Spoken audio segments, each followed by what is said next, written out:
नमस्कार, प्रणाम, जय हिंद, हर हर महादेव। तो भाई लोग, अभी एगो छोटा सा रचना बा हमार प्रेम के विषय में। वैसे तो प्रेम के बारे में बहुत लोग बहुत कुछ कहले बा, चांद सितारा दुनिया जहान पता ना का। फिर भी आज तक प्रेम के समझ पइले बा, प्रेम के विस्तार के समझ पइले बा। और आज के प्रेम के विषय में कहल जाओ तो का ही कहल जाओ। आज तक प्रेम एगो व्यापार हो गइल बा,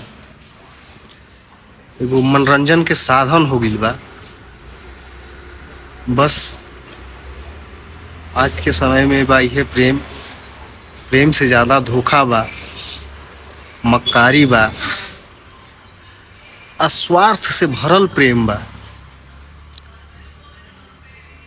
तो हमहू दो चार गो पंक्ति लिखले बानी प्रेम के विषय में, तहार लोग के समक्ष प्रस्तुत करतनी। सुनी लो, अच्छा लगे तो एकरा के शेयर भी करें लोग। तो आई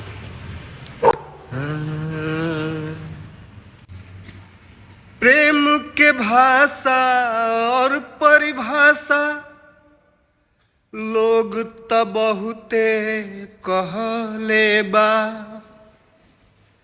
लेकिन प्रेम के उहे समझल जे बिरह वेदना सहले बा।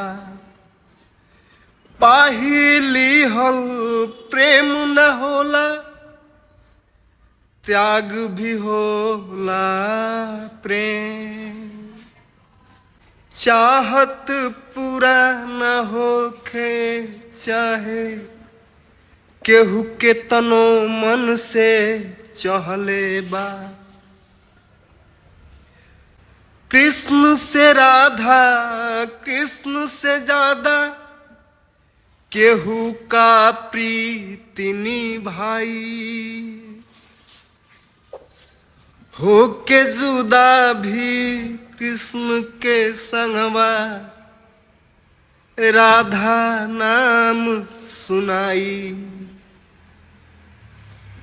प्रेम में डूबले पार न मिले, समुद्र कहा केहू थहले बा। लेकिन प्रेम के उहे समझी